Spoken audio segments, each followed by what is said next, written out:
अगर तुमने good night Punpun जैसी कोई भी डिप्रेसिंग मांगा या स्टोरी या एनिमे देखी या पढ़ी है तो तुम्हें ताकोपी नो गेंजा या ताकोपीज ओरिजिनल सीन की स्टोरी एकदम सिमिलर वाइब देगी। द लोर is dark and depressing but serves a meaning. Anime का कोई हाइप नहीं था। मेरे जैसे कुछ ही लोगों को पता था कि इसका एक एनिमे आ रहा है। रेंटे गर्लफ्रेंड के रेज वाले ट्रेंडिंग माहौल में ही इसका फर्स्ट एपिसोड गिरा एंड बूम।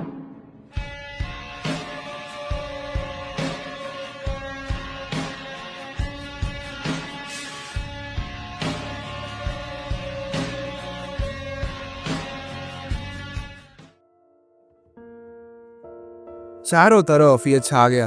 स्टूडियो की तरफ से वार्निंग्स, इतने अच्छे एनिमेशंस, पर जो चीज मुझे पसंद आई वो है स्टोरी या मांगा सीन्स को काटा या सेंसर नहीं किया गया। एनिमे का नाम ताकोपीज ओरिजिनल सीन का मतलब ताकोपी के असली पाप। ये बस उनके लिए है जो स्टोरी और एनिमेशन को एंजॉय करने आए हैं। असली पाप या सिन तो ताकोपी के थे ही नहीं। मांगाका एंड ऑथर टाइजन 5 एक्चुअली हमें कुछ और दिखाना चाहते थे। एक पेरेंट का सबसे बड़ा रोल होता है अपने बच्चे को एक रेस्पॉन्सिबल और वैल्यूएबल इंसान बनाना जो सोसाइटी में अच्छा रोल निभा सके। लेकिन ये तभी पॉसिबल है जब प्यार, केयर, अफेक्शन और प्रॉपर गाइडेंस मिले। स्टोरी स्टार्ट होती है एक ऑक्टोपस टाइप एलियन से जो आया है हैप्पी प्लेनेट से। उसका मिशन है यूनिवर्स में खुशी फैलाना अपने स्पेशल हैप्पी गैजेट्स के जरिए। पर अर्थ पे क्रैश लैंडिंग करने के बाद वो एक पुरानी कंस्ट्रक्शन साइट में गिरता है जहां उसकी मुलाकात होती है एक 9 साल की लड़की शिजुका से जो स्कूल में लगातार बुलिंग का शिकार हो रही है, स्पेशली एक लड़की मारीना के हाथों। शिजुका उस एलियन का नाम रखती है ताकोपी क्योंकि वो एक क्यूट ऑक्टोपस जैसा दिखता है। ताकोपी एक चीयरफुल एलियन है लेकिन वो इंसानी इमोशंस या पेन को समझने में अभी भी नाइव है। फिर भी वो शिजुका को खुश देखना चाहता है। वो डिसाइड करता है कि वो उसके साथ रहेगा, उसकी हेल्प करेगा और उसके चेहरे पे स्माइल लाएगा। दोनों अच्छे दोस्त बन जाते हैं और ताकोपी शिजुका को हर दिन एक न्यू गैजेट दिखाता है। पर शिजुका का उन गैजेट्स में कोई भी इंटरेस्ट नहीं था। वो तो ये समझ रही थी कि ये मैजिक है। एक दिन जब शिजुका को फिर से बहुत ही इंटेंस बुली का सामना करना पड़ा, बहुत ही खराब हालत में अपने हाथ में डॉग का कॉलर लेके ताकोपी के पास आती है और ताकोपी बिना कुछ ना समझे हर दिन की तरह उसे एक न्यू गैजेट दिखाता है, एक इन्फिनाइट फ्रेंडशिप बैंड। वो गैजेट शिजुका को दे देता है यूज करने के लिए बिना उसके साथ जाए। शिजुका घर चली जाती है। ताकोपी को चिंता होती है तो वो उसके घर पहुंचता है और वहां जाके देखता है कि शिजुका ने उसका गैजेट यूज करके खुद की जान ले ली है। उसकी लाइफलेस बॉडी सीलिंग से लटकी हुई थी। गिल्ट और दुख में डूबकर ताकोपी एक गैजेट का यूज करता है और टाइम ट्रेवल करता है पास्ट में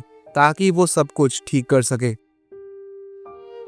शिजुका का ताकोपी के साथ पहला इंटरेक्शन बहुत ही ज्यादा रिजर्व्ड, क्वाइट और विड्रॉन होता है। उसके स्कूल में कोई रियल दोस्त नहीं है।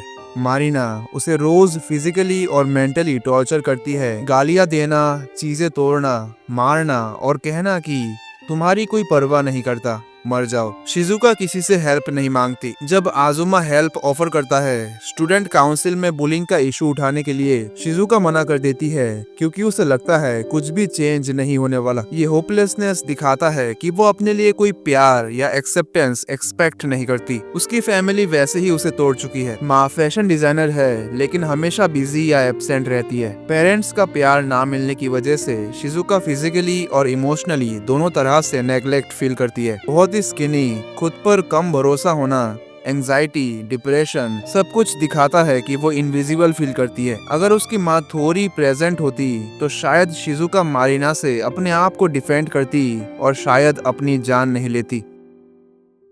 मारीना एक टिपिकल पॉपुलर बुली लगती है पर असली रीजन उसके एक्शंस के पीछे और भी गहरा है। उसके मम्मी पापा डिवोर्स ले रहे हैं, माँ इमोशनली कोल्ड और स्ट्रिक्ट है, प्यार भी एक ट्रांजैक्शन की तरह देती है, इमोशनल वार्मथ बिल्कुल नहीं है।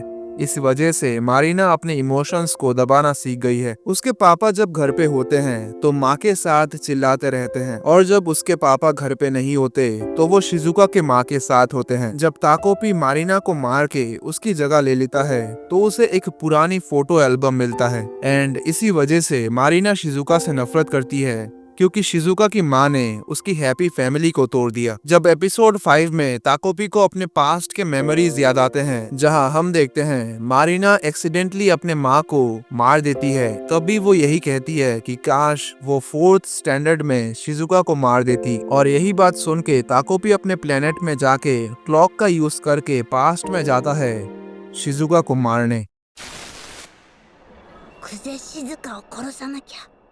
पर तब उसके मेमोरीज मिटा दिए गए थे और उसने अपने हाथों से ही मारिना को मारा, जिसके लिए वो खुशी चाहता था। आजुमा पहले हेल्प करने से हेजिटेट करता है, पर बाद में वो ताकोपी और शिजुका को मारिना का बॉडी डिस्पोज करने में मदद करता है। लेकिन उसका अपना घर भी टॉक्सिक है। उसकी माँ उसे तभी प्यार करती है जब वो परफेक्ट स्कोर्स लाए। अगर उसका 100% स्कोर आया तो उसे रिवॉर्ड में पैनकेक्स मिलते हैं, वरना सिर्फ कंपैरिजन और ताने। आजुमा ने ये सीख लिया है कि प्यार मिलता है बस अचीवमेंट के बदले। इस वजह से वो दूसरों को डिसअपॉइंट करने से बहुत डरता है। इसी फियर में वो शिजुका और ताकोपी की हेल्प करता है मारिना का बॉडी छुपाने में, सिर्फ इस उम्मीद में कि शिजुका उसे पसंद करे। एपिसोड 6 में जब आजुमा से ताकोपी मिलता है, वो उसको रोक नहीं पाता, पर शिजुका को रोकता है।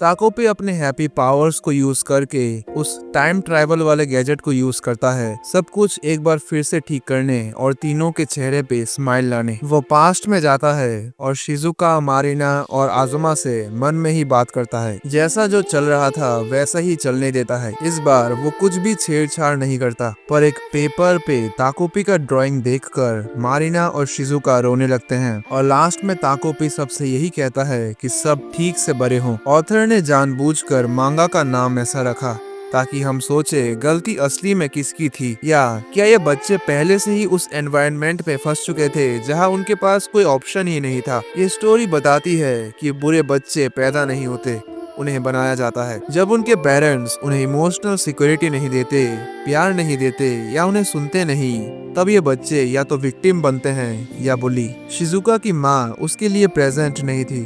मारिना के पेरेंट्स सेल्फिश और वायलेंट थे और आजुमा की माँ ने उसे प्रेशर और कंपैरिजन के अलावा कुछ नहीं दिया। इन सब का रिजल्ट था टूटी हुई जनरेशन। ऐसे बच्चों को अपने पेरेंट्स से प्यार, एम्पैथी और प्रेजेंस चाहिए होती है। बच्चों को सेफ फील करवाना, उनकी बातें सुनना, उनको अनकंडीशनली प्यार देना, वही हीलिंग का रास्ता है। ये स्टोरी एलियन और गैजेट्स के बारे में तो है ही, पर ये उन बच्चों के बारे में भी है जो हर दिन इमोशनली सरवाइव करने की कोशिश करते हैं बिना किसी एडल्ट के सपोर्ट के। ये स्टोरी हमारे जैसे जनरेशन के लिए एक इम्पोर्टेंट मैसेज देती है कि खराब पेरेंटिंग से बच्चों को क्या क्या झेलना पड़ता है।